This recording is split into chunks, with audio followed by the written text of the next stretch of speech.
Chapter 1. The Woman in the Forest. Just before midnight, on a rainy evening in the autumn of 1908, a woman stepped down from a small train at a station where almost nobody was waiting. The station stood at the edge of a pine forest in northern Vermont. There was one yellow lamp above the platform, one wooden bench, one station master in a dark coat, and beyond the tracks, a narrow road disappearing between tall black trees. The woman carried an old leather suitcase in one hand. Around her neck hung a small silver key. Inside her coat was a sealed envelope. She had no servant, no escort, no luggage trunk, no carriage waiting to take her anywhere. The station master looked at her for a moment. Then he glanced down the empty road. "You expectin' someone, ma'am?" The woman shook her head. "No." Her voice was quiet, almost tired. "Then you'll need somewhere to stay." "I know." The station master hesitated. "Name?" She looked toward the forest. For several seconds, she said nothing. Then she answered. "Eleanor." The station master waited. "Eleanor what?" She gave the smallest smile. "Just Eleanor." Outside, rain whispered against the roof of the station. The woman who called herself Eleanor had once been known by another name. A name that had appeared in newspapers across Europe. A name spoken in grand halls beneath chandeliers. A name followed by the word Queen. But that was before the night she disappeared. Before the carriage. Before the sealed orders. Before she crossed an ocean. Before she learned how quiet a person could become when she was trying to forget who she had been. Now, in a little American town called Bellwether, nobody knew her history. At least that was what she hoped. The station master pointed toward the road. "There's a boarding house about half a mile into town. Mrs. Whitmore runs it. You can't miss it." Eleanor thanked him. She picked up her suitcase. Then she stopped. The station master noticed. "You all right?"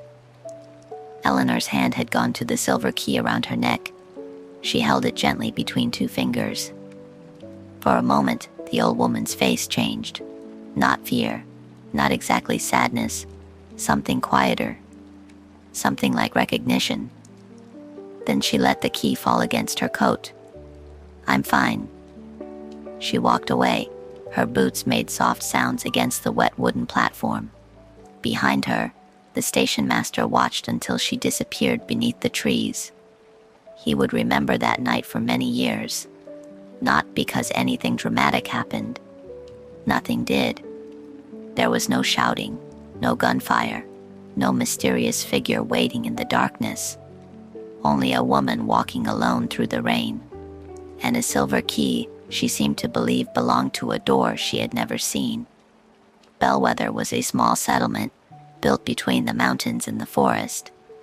There was a general store, a bakery, a blacksmith, a church with a narrow white steeple, a newspaper office, a clockmaker's shop, and several dozen wooden houses scattered along a road that followed the river.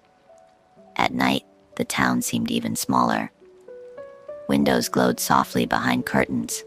Chimneys sent thin lines of smoke into the cold air. Somewhere far away, a dog barked once, then stopped. Eleanor reached the boarding house just before 11. Mrs. Whitmore was already asleep. Eleanor knocked softly. After a minute, an upstairs window opened. A woman's voice called down. "Who is it?" "My name is Eleanor. The station master sent me." There was a pause. Then the front door opened. Mrs. Whitmore was a round-faced woman in her 60s, wearing a wool shawl over her nightdress.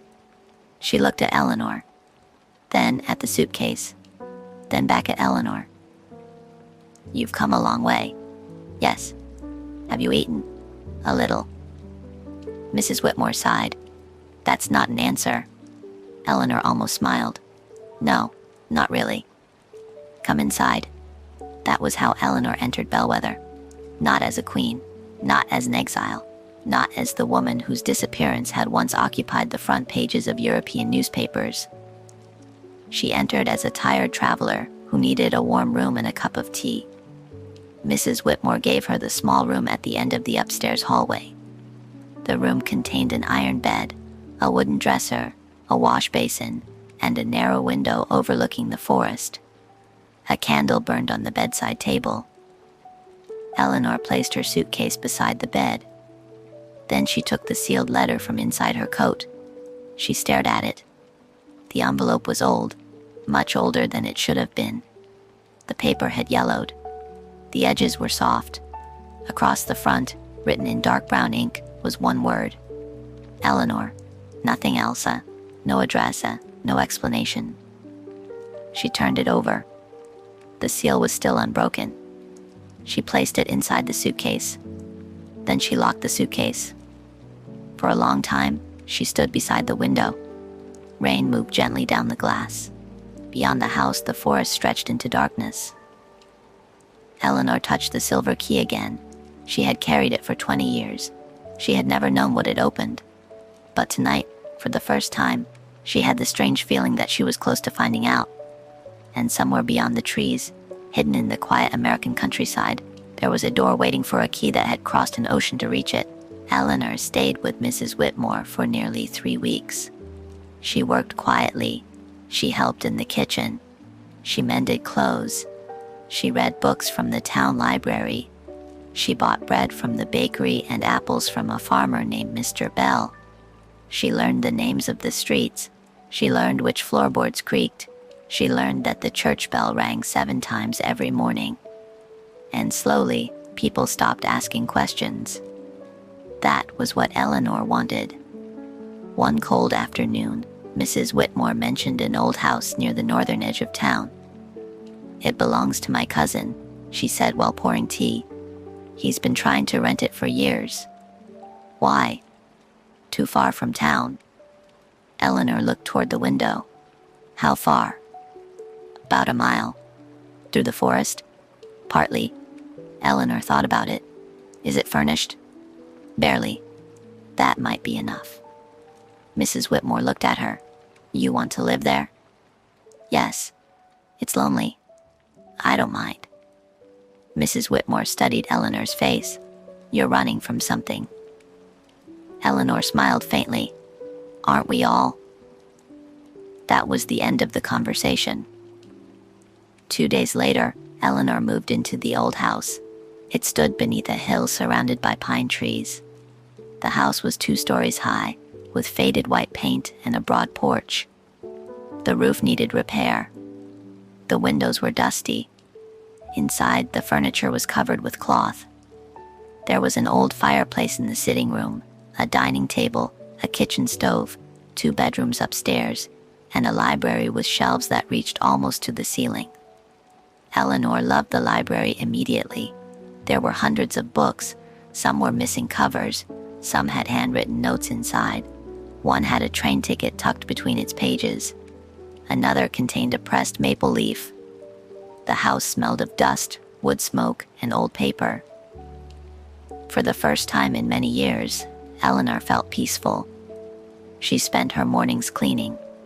In the evenings, she lit the fireplace and read. Rain often came at night. It tapped gently against the windows. The forest moved softly in the wind. Sometimes she could hear an owl. Sometimes the distant whistle of a train.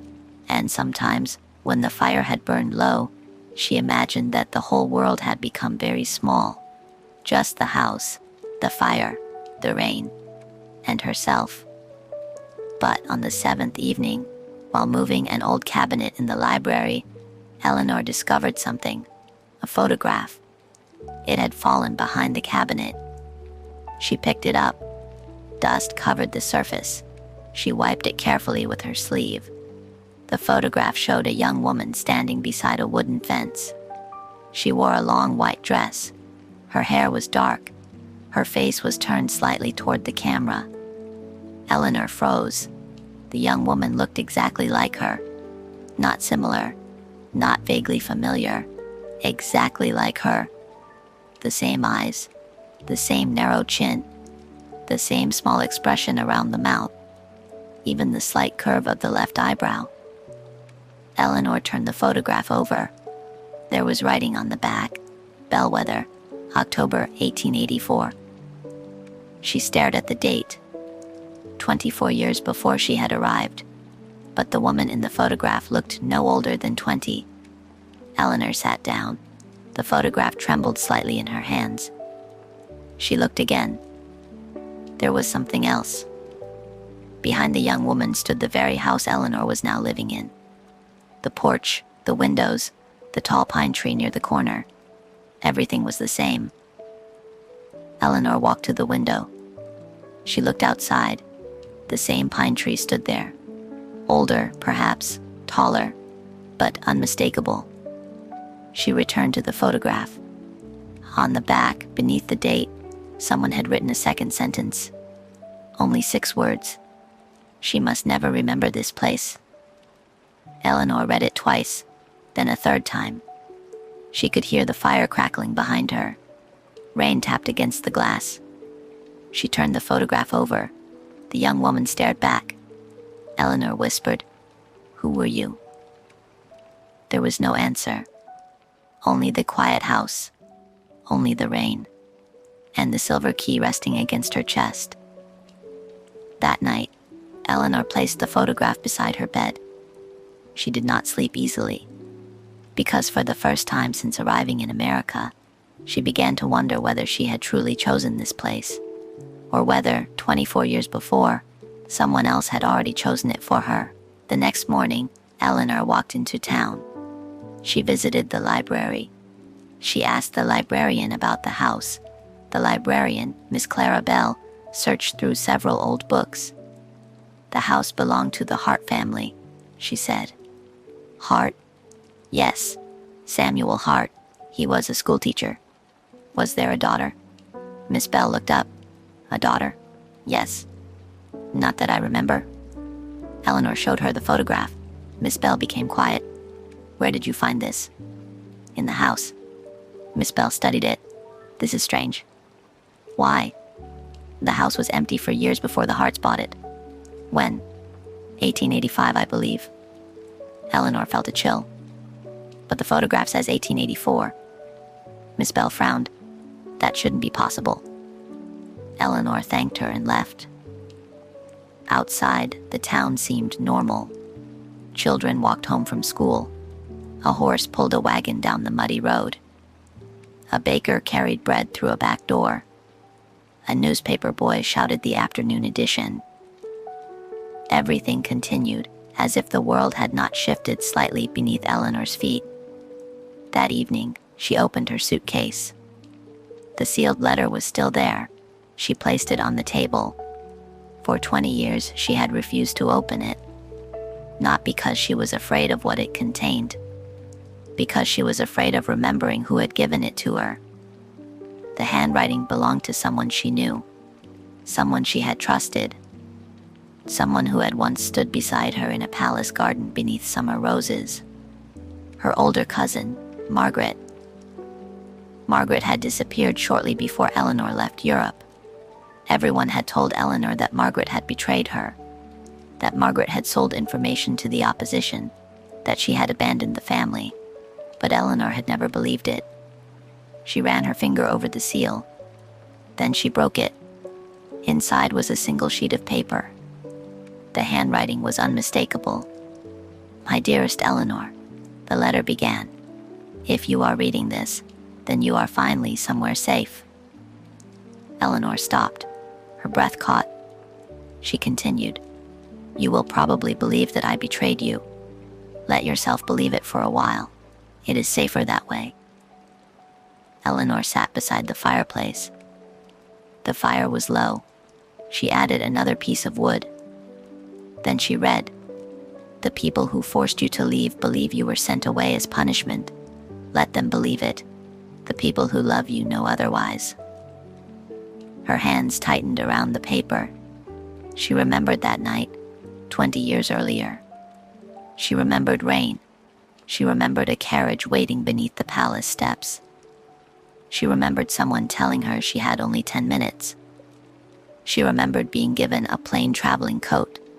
She remembered asking, "Where am I going?" No one had answered, but there had been another person, someone standing in the shadows. A hand had touched hers.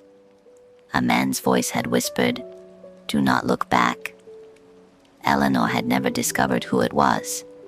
She continued reading. "There is a house in a forest far from the place where you were born.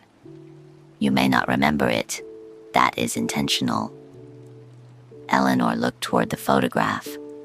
Her heart began to beat faster. "When the time is right, you will find what was left for you. Do not search before you are ready."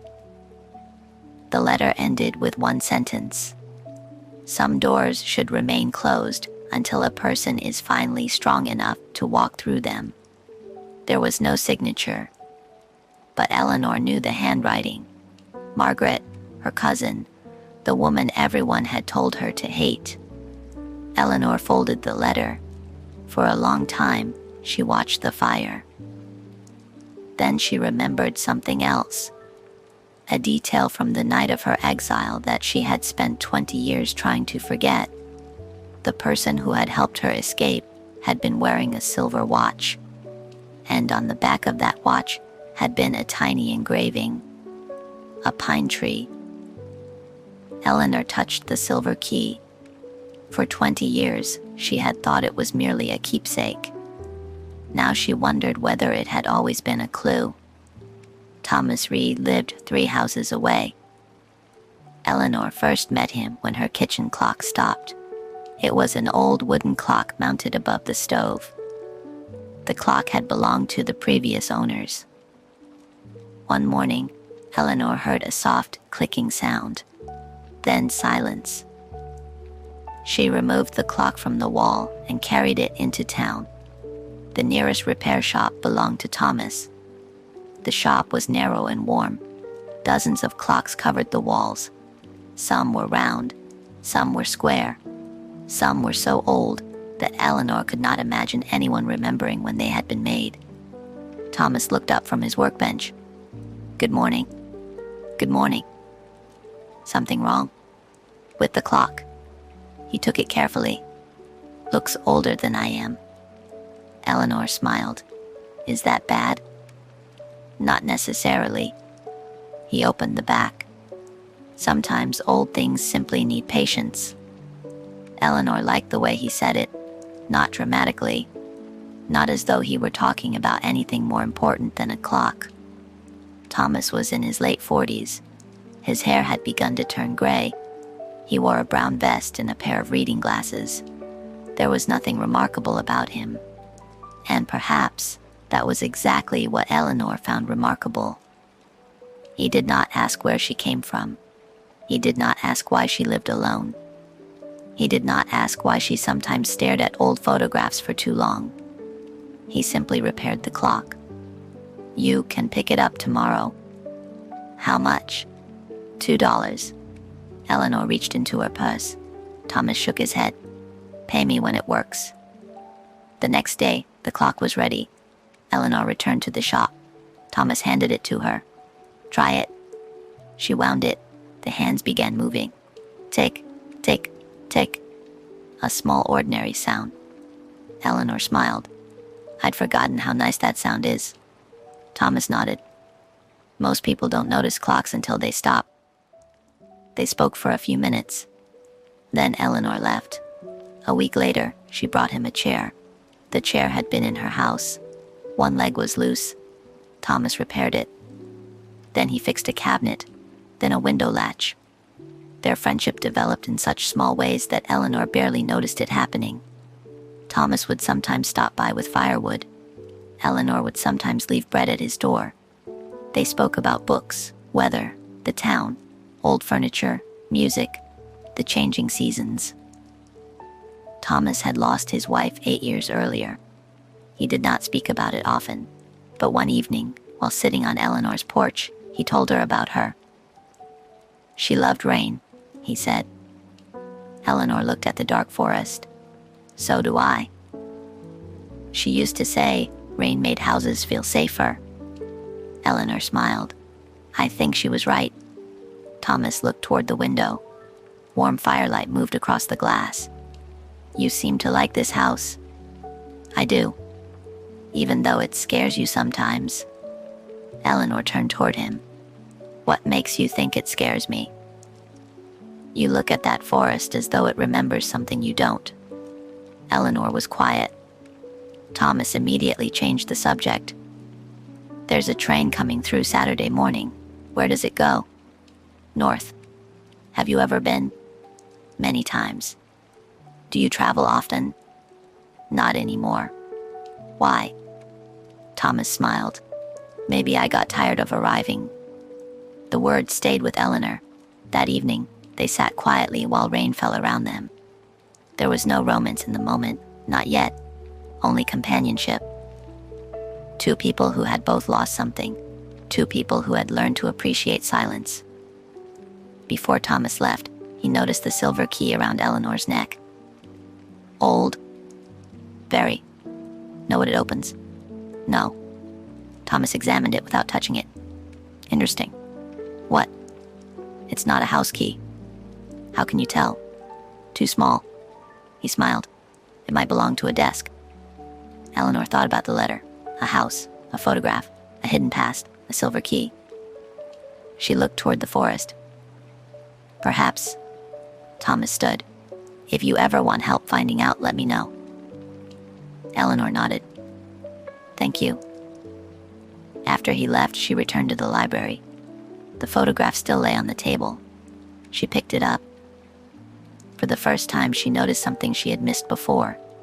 In the far corner of the photograph, partly hidden behind the young woman, stood a man. Only half his face was visible, but around his wrist was a watch. On the back of the watch was the shape of a pine tree. Eleanor lowered the photograph. Someone had been there. Someone had known. And perhaps that person had been waiting for her long before she ever arrived. Winter arrived quietly.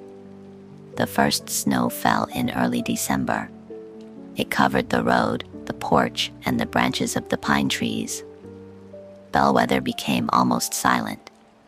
The general store stayed open. The bakery smelled of cinnamon and warm bread. Smoke rose from chimneys. At night, the town glowed with yellow lamps. Eleanor spent most evenings near the fireplace. Thomas visited once a week. Sometimes they talked, sometimes they read, sometimes they simply listened to the wind. One afternoon, Thomas came to repair a section of the library wall. There's a draft here, he said. Eleanor held the lantern. He tapped the wooden boards. One sounded different. He tapped again. This one is hollow. Eleanor looked at him. Could be nothing. Could be. He removed the board. Behind it was darkness. Not an open space between the walls. A room. A very small room. They stood silently. Thomas brought another lamp. Inside was a narrow desk, a chair, 3 newspapers, a wooden box, and a stack of papers tied with string. Dust covered everything. Eleanor stepped inside. The air smelled of old wood. She approached the desk. On its surface was a faded envelope. Her name was written on it. Eleanor. She did not touch it. Thomas stood beside her. Perhaps you should. Eleanor shook her head. Not yet. She looked at the wooden box. It was small, dark, locked. Thomas examined the lock. Do you have a key? Eleanor touched the silver key. She hesitated, then removed it from round her neck. The key fit perfectly. The lock opened with a soft click. Inside was a collection of objects, a silver watch, several photographs, a newspaper clipping, a small notebook, and a folded piece of blue ribbon. Eleanor picked up the watch. She knew it immediately. The pine tree was engraved on the back. Her hands began to shake. This was there that night. Thomas said nothing. Eleanor turned the watch over. Inside the cover were initials. M.H. Margaret Hart, her cousin, the woman she had been told betrayed her. Eleanor sat down. Thomas pulled another chair beside her. For several minutes, neither spoke. Finally, Eleanor opened the notebook. The first pages contained ordinary notes, dates, names, train schedules, addresses. Then she found a page written in Margaret's handwriting. "She believes I betrayed her. That is necessary." Eleanor closed her eyes. Thomas quietly asked, "Who is Margaret?" "My cousin." "Did she betray you?" "I don't know anymore." They continued reading. Margaret had written about Eleanor's disappearance. She had written about people watching the palace, about letters being intercepted, about threats against the family. But she never named anyone. She wrote only, "There are people who want her gone, not dead, gone. If she disappears willingly, they will search for her. If they believe she has been punished, they will stop looking." Eleanor stared at the page. Her exile had not been punishment. It had been protection. But why? What had Margaret been protecting her from? Thomas picked up the newspaper clipping. The headline was faded. "Young royal woman disappears from public life." Below it was a short article. It claimed Eleanor had chosen to leave. Eleanor shook her head. "That is a lie." Thomas looked at her. Then someone changed the story. Eleanor looked down at the wooden box. There was one final object inside, a photograph.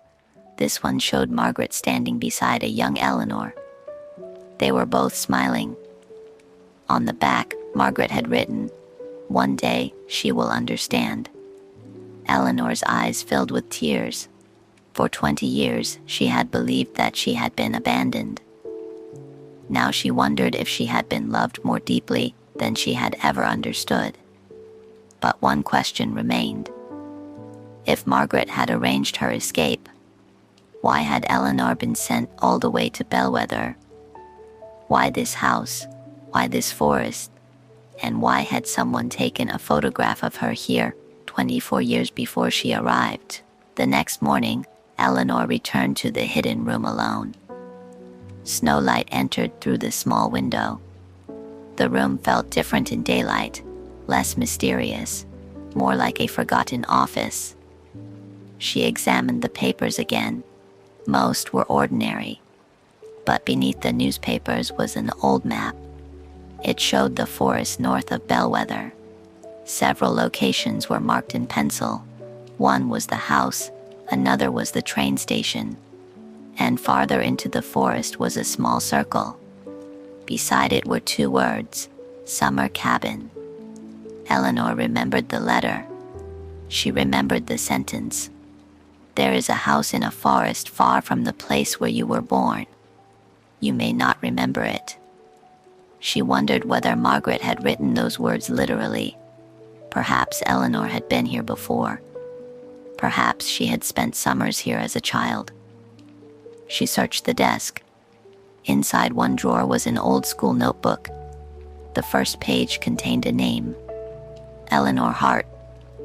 She stopped breathing. Her name. But the handwriting was not hers. It belonged to a child learning to write. There were simple sentences. "Today, I saw the river. Thomas says the pine trees are taller than houses." Eleanor stared at the word, Thomas. She looked toward the doorway. Thomas, her neighbor. She read the page again, then another. "Mr. Reed fixed the clock. Margaret says I must remember the blue door." Eleanor felt suddenly unsteady. She had not been born in Bellwether. She knew that. But perhaps she had visited. Perhaps she had spent summers here as a child. The pieces began to move into place. The photograph, the house, the name Thomas, the blue ribbon, the key, and Margaret. That afternoon, Eleanor went to Thomas's shop. He was repairing an antique clock. She placed the notebook on the counter. "Do you recognize this?" Thomas opened it. He read the first page. His face changed. "Where did you find this?" "In my house." He sat down. After a long silence, he said, "I remember you." Eleanor stared at him. "What?" "You were here before." How old was I? Maybe 10.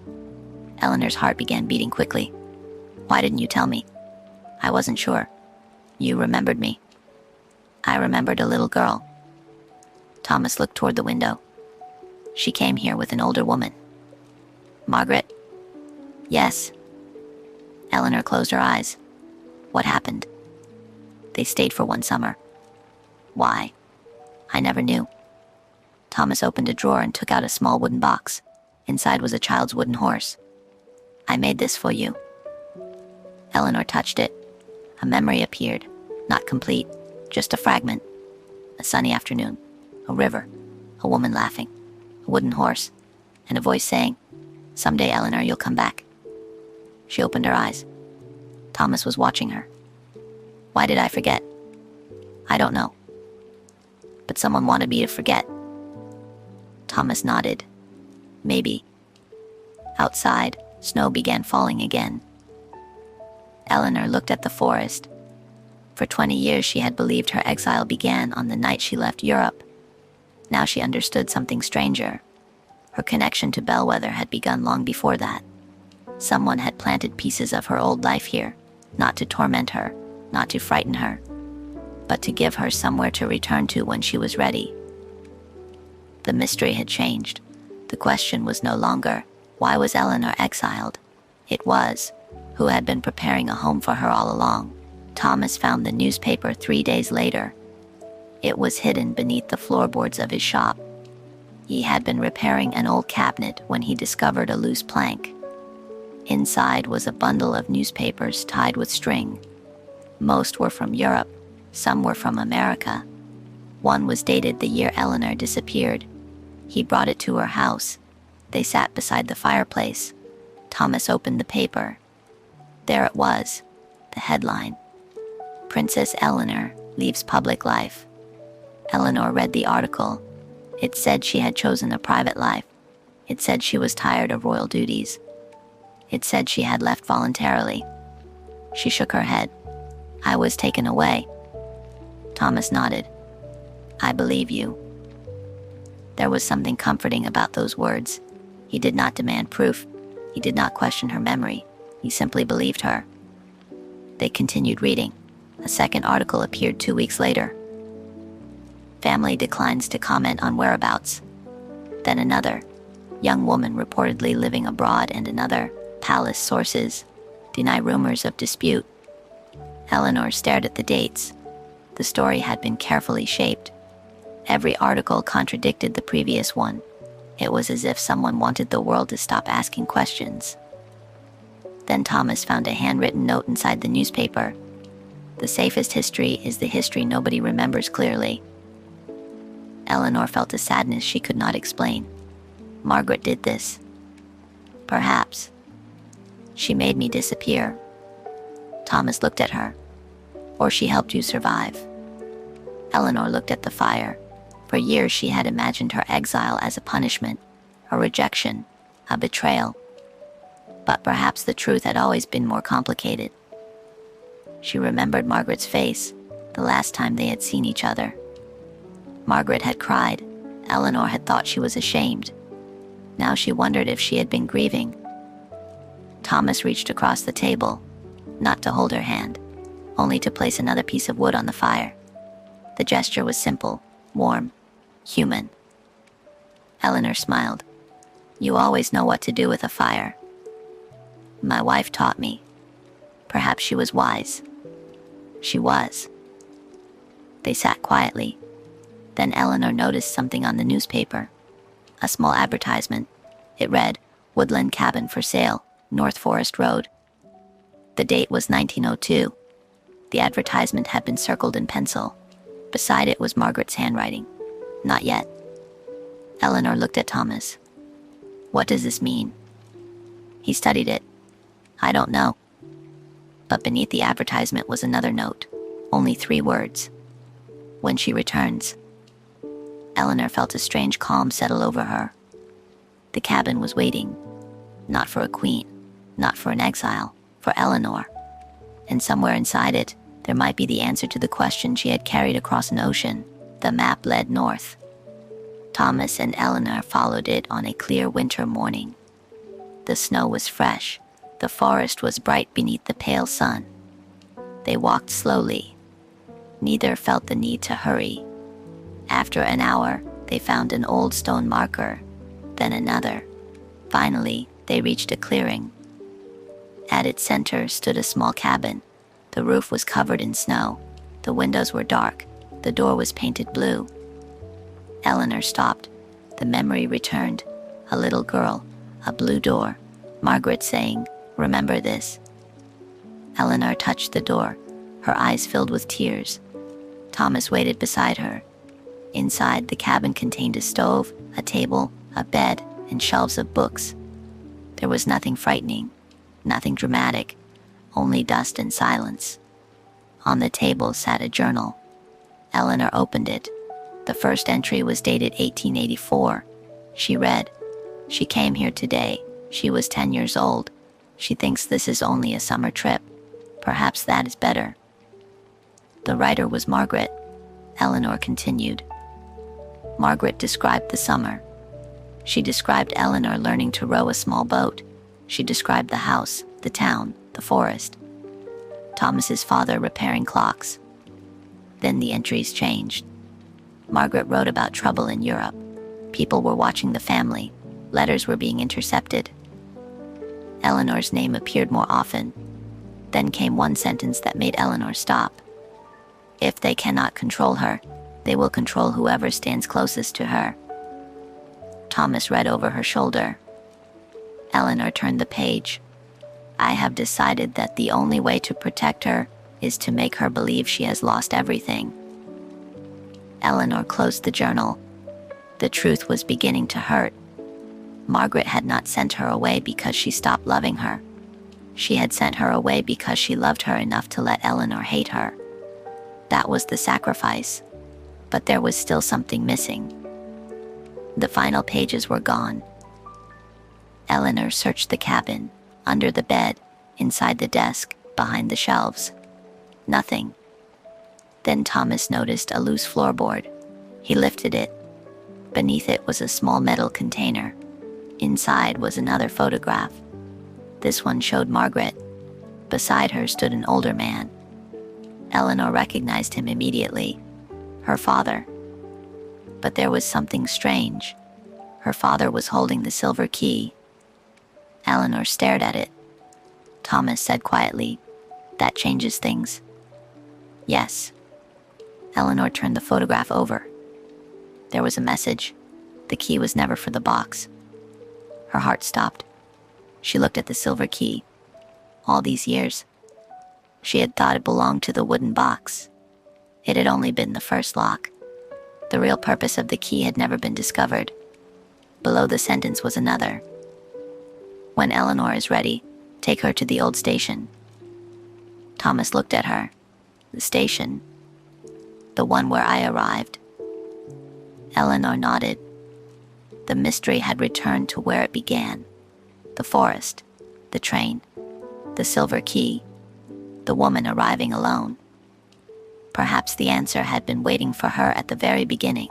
They returned to Bellwether the next morning. Eleanor barely slept. She kept thinking about the photograph, her father holding the key, Margaret arranging her disappearance, the cabin, the old house, and the station. The next evening, Eleanor and Thomas walked to the railway station. The station master was older now. He recognized Eleanor. "You've been here before," he said. Eleanor looked at him. "Before this year?" He nodded. "Long ago." Thomas looked surprised. "When?" the station master thought. "Must have been 20 years ago." Eleanor felt the world grow quiet. "What did I look like?" "Little girl." He smiled. "You were traveling with a woman." "Margaret?" "I believe so." Eleanor looked at Thomas. The station master continued. "You stayed here for an hour." "Why?" "Waiting for a train." Eleanor stared at the tracks. A memory surfaced. Her younger self. Margaret, rain, a train, a blue suitcase, and a promise. One day you will come back. The station master led them into the old office. He opened a drawer. Inside was a small envelope. Your father left this. Eleanor took it. Her name was written across the front. She opened it. Inside was a note. My dear Eleanor, if you are reading this, then the plan worked. Eleanor covered her mouth. She continued. You were never sent away because you were unwanted. You were sent away because the world around you had become dangerous. Margaret agreed to carry the blame. I agreed to remain behind. And you were given a chance to grow into someone who could choose her own life. The letter continued. There is one thing I hope you understand. A crown is only a piece of metal. A home is something much harder to find. Eleanor began to cry, not loudly, only tears moving quietly down her face. Thomas stood beside her. The letter ended. If you ever return to Bellwether, do not return as the person you were. Return as Eleanor. Below the writing was her father's signature. Then, at the very bottom, one final sentence. The key belongs to the house where your heart feels safe. Eleanor looked at Thomas. Neither spoke.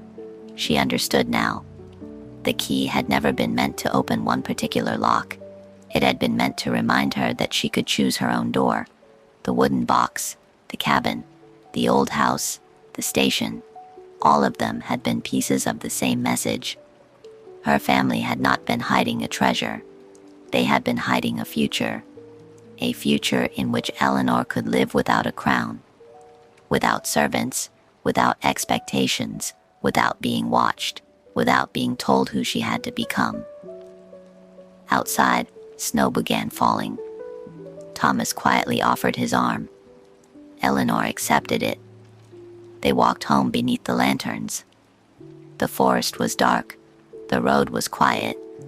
But Eleanor no longer felt that the trees were hiding something from her. For the first time, they seemed to be keeping her company. The final truth came in spring. The snow melted. The river grew louder. Birds returned to the trees. Bellwether slowly woke from winter. Eleanor planted flowers beside the house. Thomas repaired the porch. They worked together in the afternoons. Their lives became ordinary. And that was perhaps the greatest gift. One evening, Eleanor returned to the hidden room. She opened the wooden box again. Beneath the photographs was a final envelope. She had never noticed it. The envelope was addressed, "For Eleanor, when she finally feels at home."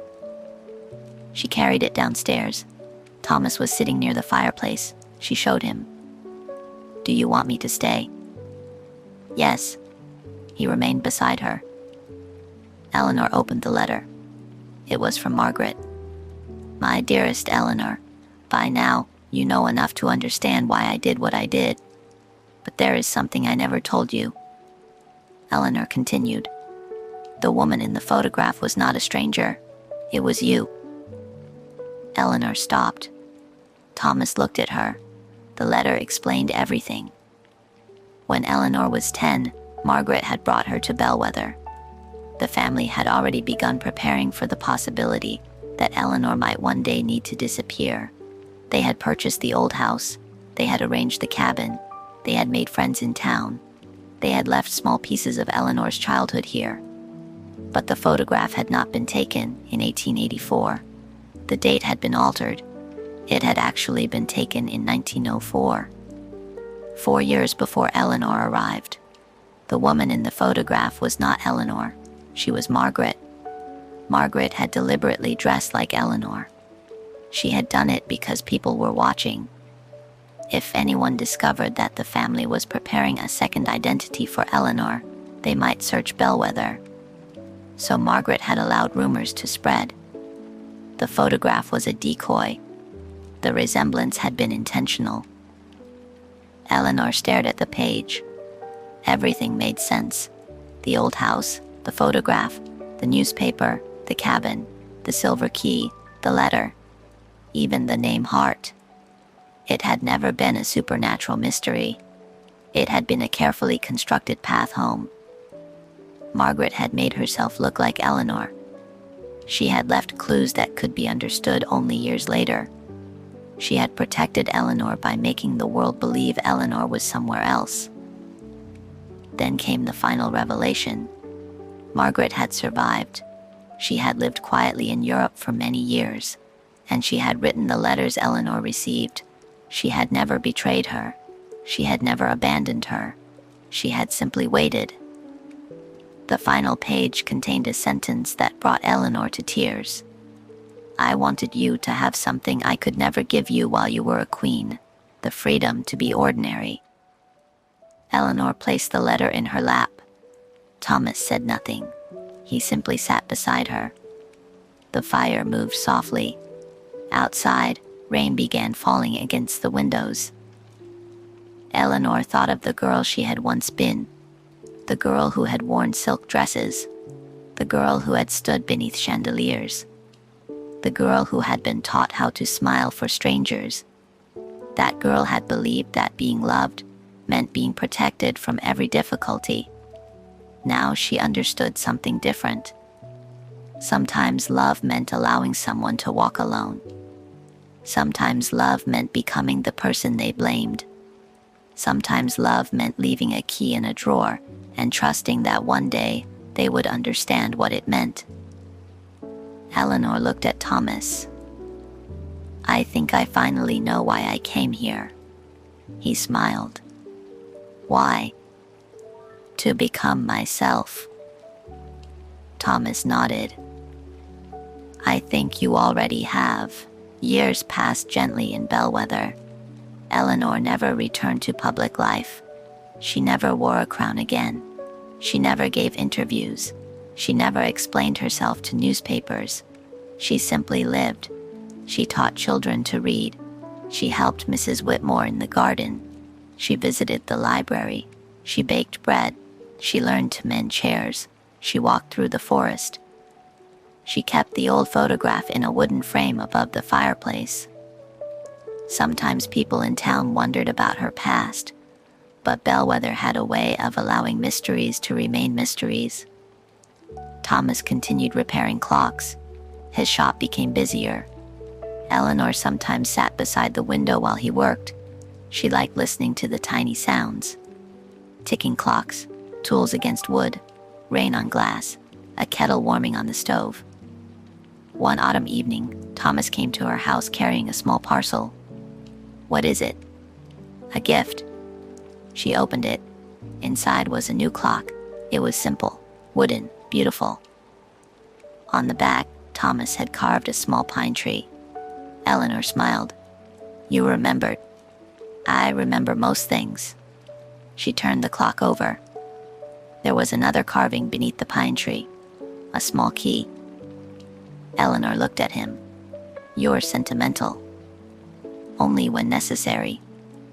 She laughed. They had become companions slowly. There had been no dramatic confession, no sudden declaration, no impossible promise. Their affection had grown through ordinary days, through shared breakfasts, through long walks, through silence, through the simple knowledge that someone would be there when the kettle began to whistle. One winter evening, Thomas asked, "Do you ever miss it?" "Europe?" "Yes." Eleanor considered the question. "Sometimes." "The palace?" She looked at the fire. "Sometimes." "Being queen?" She smiled. "No." Thomas waited. Eleanor continued, "I miss the people who lived there." She looked toward the photograph of Margaret. "But I don't miss being watched." Thomas nodded. "I understand." Outside, snow began to fall. Eleanor poured 2 cups of tea. Thomas sat beside her. For a while they listened to the clock. Tick, tick, tick. Eleanor thought about the woman she had been. She realized that she no longer needed to hate that woman. She could simply let her go. The queen had not died. She had simply become Eleanor. And perhaps that was the greatest twist of all. Her exile had not taken her life away. It had given her the chance to finally live it. 20 years after Eleanor arrived in Bellwether, another letter came. It arrived on a rainy November afternoon. The envelope was old. The handwriting was familiar. Margaret's. Eleanor held it for a long time. Thomas sat nearby reading a newspaper. He looked up. Another letter? Yes. Are you ready? Eleanor smiled. I think I am. She opened it. Inside was only one page. My dearest Eleanor, if you are reading this, then I imagine the forest looks much the same. Eleanor laughed softly. It did. The trees had grown taller. The house had been repaired. The town had changed. But the forest remained. The letter continued. There is one final thing I never told you. Eleanor looked at Thomas, then continued. When you first came to Bellwether at the age of 10, you asked me why I had chosen this place. Eleanor remembered. A little girl, a blue door, a woman with kind eyes. I told you that someday you would understand. The truth is, I did not choose Bellwether. Your father did. Eleanor smiled. Then she read the final paragraph. He had visited this town many years earlier. He met a quiet clockmaker here. The clockmaker had a daughter who loved books in rain. He told your father that people in Bellwether believed a person's life should belong to them. Your father said that was the kind of place where his daughter should grow old. Eleanor looked at Thomas. Her eyes widened. The clockmaker. Thomas understood. My grandfather. Eleanor nodded. The pieces came together one last time. Her father's connection to Bellwether. The old clocks. Thomas's family. The house. The cabin. Everything. Margaret had not chosen Bellwether alone. Eleanor's father had known the town long before, and the clockmaker who had helped arrange Eleanor's first visit had been Thomas's grandfather. The story had crossed generations, quietly, without anyone knowing the whole truth. Eleanor continued reading. You once asked me whether you would ever be happy. I told you I did not know. I was afraid to promise something I could not guarantee. But I hoped. I hoped you would find a house where nobody cared what your name meant. I hoped you would find someone who listened when you were silent. And I hoped that one day, when rain touched the windows, you would realize that you had finally arrived where you belonged. The letter ended. You were never exiled from home, Eleanor. You were guided toward it. She lowered the page. The room was quiet. Rain fell gently against the windows. The fireplace gave a soft crackle. Thomas reached for her hand. This time, Eleanor took it. Neither spoke. There was nothing left to explain. Outside, the forest moved softly beneath the rain. The old trees whispered against one another. Far away, a train passed through Bellwether. Its whistle drifted over the rooftops and disappeared into the night. Eleanor looked at the photograph above the fireplace. Margaret was smiling, young, brave, still keeping her promise. Eleanor smiled back. Then she looked at Thomas. I think she was right. About what? I finally came home. Thomas squeezed her hand. The clock on the wall continued ticking. Tick, tick, tick. The fire grew warmer. The rain became softer, and the house settled into the deep, peaceful quiet of evening. For the first time in many years, Eleanor did not think about crowns. She did not think about palaces. She did not think about exile. She did not wonder who had betrayed her. She simply listened to the rain, and somewhere beyond the windows, beneath the moonlit branches of the forest, the road that had once carried a frightened young woman into the unknown was quiet now.